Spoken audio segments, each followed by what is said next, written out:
Oh. Hello, how are you doing? Gucci, Gucci, Louis, Louis, Fendi, Fendi, Prada. Them basic bitches wear that shit, so I don't even bother. Gucci, Gucci, Louis, Louis, Fendi, Fendi, Prada. Them basic bitches wear that shit, so I don't even bother. Bienvenue dans cette nouvelle vidéo. Il n'y a pas de suspense, je vous l'ai mis dans le titre. J'annonce officiellement que je crée mon auto-entreprise.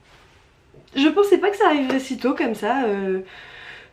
Bon, ok, je suis un petit peu dépassée par les événements, on s'en doute bien. C'est justement le but de cette série de vidéos. Parce que oui, je n'annonce pas uniquement la création de cette entreprise, j'annonce également la sortie d'une série hebdomadaire, toutes les semaines, de ces vidéos CEO Day. Le but de cette série de vidéos, c'est vraiment, alors d'une part de partager et de me faire des souvenirs aussi, de voir un peu l'évolution de mon entreprise. Dans un second temps, c'est partager mon expérience et potentiellement aider s'il y a des personnes qui veulent créer leur auto-entreprise, surtout quand on est jeune ou quand on n'a pas un entourage qui peut nous aider ou un accompagnement professionnel. Et enfin, c'est aussi de casser un peu tout ce qu'on peut s'imaginer sur la création d'entreprise, en mode c'est trop bien, on est à son compte, on gère comme on veut. C'est évidemment les motivations de beaucoup d'entrepreneurs, mais ce n'est pas aussi simple.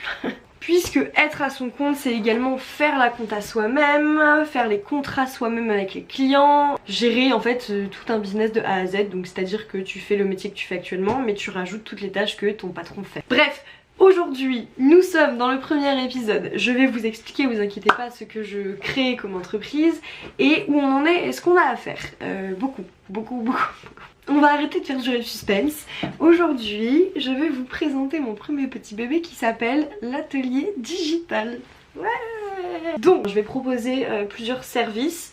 En fait ce qui a été compliqué pour moi c'était de savoir quoi faire, où je vais, puisque je suis multitâche. J'aime être polyvalente et j'aime être sur plein de tableaux et avoir plusieurs projets en même temps, etc. Voilà pourquoi j'ai décidé de ne pas me mettre dans une catégorie fixe. C'est-à-dire je ne suis pas community manager, je ne suis pas social media manager, je ne suis pas chargée de com, chargée de prod, bref, je n'ai pas un titre à proprement parler, mais je vais proposer plusieurs services. Donc en gros je suis un petit couteau suisse dans la créa et le digital. Le but c'est vraiment de vous montrer un maximum, que ce soit en termes de galères, en termes de doutes, parce que mon Dieu que les doutes il y en a, en termes de création de contenu, comptabilité, ouverture de compte bancaire, appeler la CAF, appeler Pôle emploi, appeler son proprio, vraiment on en a des choses à faire, je vous le dis. Aujourd'hui, nous sommes le jeudi 9 juin. Ça fait 4 jours que je suis en masterclass pour voir un peu la partie prospection, puisque moi mes études c'était comme marketing, donc je voulais juste me former un petit peu sur la partie prospection et plutôt commerciale. Vraiment c'est vite dit mais voilà. Et ça m'a donné plein d'autres idées évidemment, ça m'a permis de me recentrer un peu.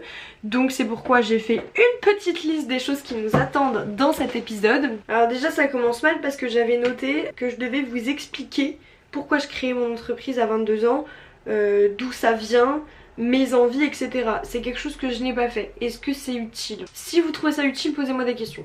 On va faire comme ça. Il y a 2 semaines, j'ai créé mon entreprise, donc c'est à dire que j'ai fait une demande auprès de l'URSSAF. C'est comme ça que commence une auto-entreprise. Je ne sais pas pour la société, aujourd'hui on va parler vraiment que de la micro-entreprise. Hein. Vous avez simplement à faire une demande à l'URSSAF. Vous remplissez ce qu'il faut, regardez quand même en amont les infos puisqu'il y a des choses à savoir, la preuve en image maintenant. Quoi? Alors, versement libérateur de l'impôt sur le revenu pour les auto-entrepreneurs. Et oui mais c'est quoi? Le versement libératoire de l'impôt sur le revenu est calculé par application au moment mensuel ou trimestriel du chiffre d'affaires et des recettes. Mais ça me sert à quoi? C'est ça que je ne comprends pas. Est-ce qu'on peut juste m'expliquer, mais genre, le plus simplement possible? Est un paiement immédiat qui va libérer un micro-entrepreneur de l'impôt qu'il aurait normalement dû payer sur ses revenus pro. Ah ok. Voilà, j'ai fini par m'en sortir, j'espère que j'ai fait le bon choix, on verra. Il faut également que je fasse ma demande d'ACRE. Donc en fait, quand vous créez votre première entreprise ou auto-entreprise, vous avez le droit à une aide pendant 1 an, donc qui est l'ACRE, et qui vous permet de payer moins de cotisations sociales en gros. Donc j'ai 45 jours il me semble pour faire cette demande là. Le truc c'est qu'en fait ma ma demande a été acceptée auprès de l'URSSAF, mais il me semble que je ne suis pas encore immatriculée. C'est-à-dire que je n'ai pas encore de numéro de siret et de sirène, donc il faut que j'attende ça pour faire ma demande d'ACRE. Donc je ne sais pas dans quel épisode ça arrivera, mais en tout cas on fera de l'administratif ensemble, pas de panique. Dans l'épisode d'aujourd'hui, on va définir nos offres. Concrètement, qu'est-ce que je propose, dans quel périmètre je propose, est-ce que je fais de la distance sur certaines offres, est-ce que je veux me déplacer pour certaines offres. Bref, il faut vraiment définir mes offres de manière pointilleuse. On va également définir mon positionnement, mes cibles, mais également par quelle intonation j'utilise, quelle communication. Il faut que je définisse mes tarifs. Alors j'ai commencé à le faire, même bien commencé, donc j'aimerais juste revoir, être sûre de mon positionnement. En fait ça veut, voilà, tout est lié, donc selon qui je cible, etc., mes tarifs doivent être cohérents. Et une fois que j'aurai fait ça, je pourrai faire mon plan de trésorerie prévisionnel. Donc concrètement ça veut dire me projeter sur ma première année d'exercice professionnel pour savoir à peu près en fait combien je peux faire comme chiffre d'affaires, et donc combien je donne à l'URSSAF et combien et potentiellement je me verse de salaire. Il faut également que je prenne des renseignements au niveau des assurances. Donc en assurance j'ai vu la responsabilité civile pro et une assurance au niveau de mon logement, mais pour la partie pro, puisque je vais travailler dans cette pièce qui est donc mon bureau et qui est chez moi, je suis en location, c'est là que ça pue un peu. Il faut également que je me renseigne au niveau des contrats qu'on fait donc en B2B, ça veut dire de professionnel à professionnel. Qu'est-ce que je dois mettre comme information pour être sûre de m'assurer le bon financement, le bon virement, qui est un petit contrat de confidentialité si besoin, qu'on protège nos données respectives, etc. Il faut que je me renseigne sur ça. Il faut que je brainstorm mon PDF. Donc en fait j'ai pour but d'envoyer un PDF à mes clients, mes prospects, à toutes les personnes intéressées, concernées ou que je cible, avec du coup mes tarifs, mes prestations, etc. Il faut que je réfléchisse à une newsletter et il faut que je commence le fichier contacts, donc avec les personnes que je vais prospecter directement dès le lancement de mon entreprise par mail. Voilà! Bah dis donc, on a du pain sur la planche, hein.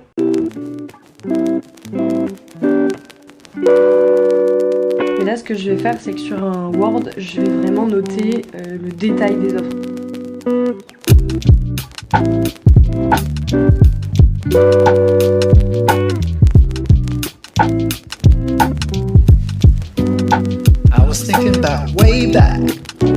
Excusez-moi, j'ai totalement oublié de vous demander en fait.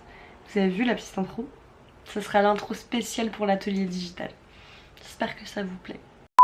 On va pas se mentir, se lancer dans la création d'entreprise en pleine période de soutenance orale de master, en termes de charge mentale, c'est pas la meilleure idée que j'ai eue, tu vois. Déjà que l'entreprise est une énorme charge mentale et une pression de manière générale, c'est normal. Mais alors là en plus, avec les oraux, les attentes de résultats, nanani, nanana, bon... On a connu une meilleure forme mentale. En fait je suis partagée entre c'est trop bien, ça me fait trop kiffer. On rappelle, j'aime bien être un peu sur tous les fronts, donc génial, j'ai pas le temps de m'ennuyer. Et en même temps, je me fous une pression de dingue pour tout faire. Genre, enfin je veux dire, je me lève déjà à 6h30 en me couchant à 23h30.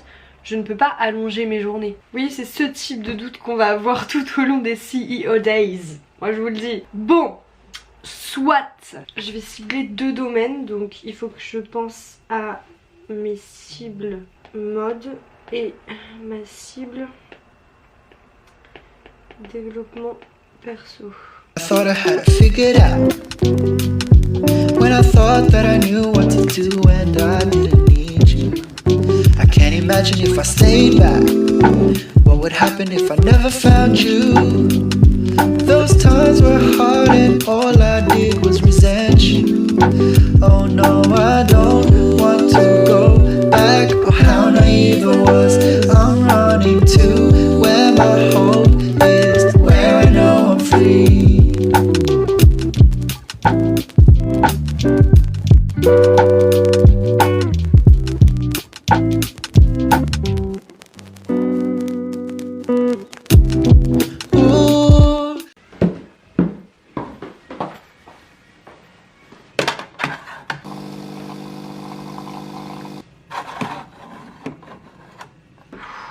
les chiffres, là ça m'a épuisée. Je sais très bien que ça va être vraiment le nerf de la guerre de mon activité. Je vous présente mon assistant. C'est parti. Bon, les histoires d'assurance, ça me pète les... voilà quoi. Donc je vais envoyer un mail à mon assureur.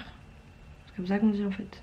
Alors, renseignement, assurance, responsabilité civile, professionnelle. Pour savoir si lui il la propose, parce que vu que j'ai déjà mon assurance, genre ma mutuelle je crois là-bas, ça pourrait peut-être être un peu moins cher, je ne sais pas. De plus il est sympa.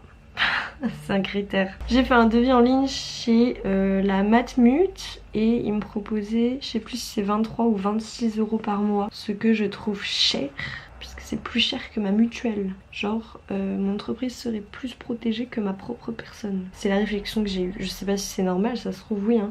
Faudrait que je demande à ma mère combien elle payait. Coucou maman, est-ce que tu te souviens à tout hasard où est-ce que tu avais pris ton assurance pour ton auto-entreprise et combien tu payais par mois? Je veux juste pas me faire arnaquer quoi. Genre je veux dire s'il faut l'assurer, par exemple le 26 balles qu'on a vu tout à l'heure, si c'est les prix et que vraiment ça en vaut la chandelle comme on dit, bah bien sûr que je vais payer, je suis pas bête. Mais là j'ai l'impression que je me fais arnaquer. Il est 16h10, j'ai l'impression d'avoir vécu 4 jours dans la même journée. En plus j'ai mes cheveux qui me tirent le crâne. Donc on a Quartz qui me dit que je peux faire une petite simulation, une demande de devis j'imagine. Entreprise. Attendez, mon entreprise elle est déjà... Attendez, je me suis trouvée dans leur... En gros, attendez, Vous voyez, il me demande de trouver mon entreprise. Et genre quand je tape, je trouve mon entreprise en fait. Donc, on va aller voir sur société.com. Attendez, j'assimile la nouvelle. Genre là, ça y est, j'ai mon entreprise en fait. Ok, donc du coup, on m'a trouvé dans l'assurance, logique du coup. Oh, mais ça va pas. 47 euros par mois. Alors, qu'est-ce que mon conseiller me dit? Je vous appelle demain vers midi. Ok.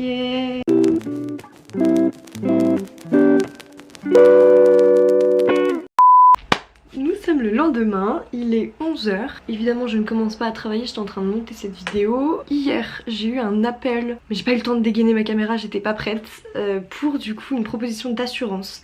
C'est la plus intéressante pour le moment, donc c'est une AXA et elle est à 15 euros par mois qui englobe autant la responsabilité civile pro que la protection dans le cadre juridique, donc c'est ce qui m'intéresse de ouf et vraiment je n'ai jamais eu ce prix là, surtout pour les deux, donc je suis très contente, je garde ça en tête. J'ai fixé un rendez-vous avec la conseillère dans 2 semaines, comme ça ça me laisse le temps de réfléchir et de toute façon je vais pas le prendre cette semaine, ça n'a pas de sens. Et à midi du coup j'ai un rendez-vous avec mon assureur CIC, donc on va voir ce qu'il me propose et ce qui est cool c'est que je vais pouvoir lui dire que j'ai eu une proposition à 15 euros pour les deux chez AXA. Je vous écoute. C'est l'atelier digital. Et du coup l'entreprise démarre quand officiellement? Normalement le 4 juillet. Est-ce que vous allez organiser en direct ou en sous-traitance des campagnes de prospection commerciale par courrier ou mail notamment? Oui. Ok. Eh bien je vous rappelle dans quelques minutes. Ok super, merci. À tout de suite. À tout de suite. J'étais très loin de m'imaginer qu'il avait besoin de tout ça. Qu'est-ce que ça change dans son assurance que je fasse une campagne de prospection directe par mail? J'ai pas... S'il y a du monde qui travaille en assurance ici, expliquez-moi, je ne comprends pas. Bon après, écoute, au moins je suis contente. Attendez, j'ai pas encore le prix, mais je suis contente parce que je parle à quelqu'un qui sait. Bon, je vous coupe l'appel ici parce que ça va être interminable et on se fait un petit update après. Je suis dépassée par les événements. C'est la 2e fois que je dis ça dans cette vidéo, non? Ça va 2. Update de l'appel, il a soulevé tellement de points que je suis là... Bon, il m'a dit un truc très intéressant, c'est prendre une fiche de paye, donc quand j'étais salariée, et regarder toutes les cotisations sociales, c'est-à-dire que la patronne payait en fait, et faire la même chose pour une auto-entreprise. Nice! Mais après il m'a parlé d'autres trucs et là je me suis dit non, j'avais pas prévu de dépenser autant. Mais Je veux pas me foutre dans la merde, donc je pense qu'il faut que je prenne tout ça. Tant pis, ça fait un coup dès le début, tu vois. Mais au moins je sais derrière que si j'ai un problème de santé ou quoi, bah je suis protégée. Et il m'a parlé aussi du coup du compte bancaire, mais moi j'avais un autre plan. Je suis pas trop intéressée, mais bon, au moins j'ai noté. Donc 36 € par mois pour l'assurance et 11,45 € par mois pour la prévoyance. Donc bref, beaucoup de sous en fait. C'est pas parce que tu crées une micro-entreprise que tu n'as rien à payer. Si tu veux vraiment te lancer à temps plein dans une micro-entreprise, je te conseille au minimum d'avoir une assurance et un compte bancaire dédié. Donc tu as forcément des petits coûts. Bon, j'ai littéralement des heures de comparaison d'assurance qui m'attendent. Des heures de montage pour ce premier épisode de CEO Day et encore plein d'autres choses. C'est la raison pour laquelle il faut qu'on se sépare maintenant. J'espère vraiment que ce concept vous plaît. J'ai testé de le publier à 7 h du matin. Oui. Est-ce que c'est une bonne idée ? Je dis pas que vous devez tous la regarder à 7 h du matin, je pense que beaucoup sont team après la journée ou le soir. Mais le sondage Instagram me dévoilait que beaucoup sont ok pour le matin. Et en plus c'est une vidéo vraiment qui se veut un minimum motivante je pense. En tout cas je vous montre un cadre de travail, donc si ça peut vous donner envie d'attaquer votre journée de travail, je me dis pourquoi pas, mais dites-moi ça en commentaire. Vraiment j'attends vos retours, mais comme une enfant derrière mon écran. Je vous dis donc à la semaine prochaine pour le prochain CEO Day et à jeudi pour une nouvelle vidéo qui n'a rien à voir avec le business. Bonne semaine, bonne journée, bisous, ciao.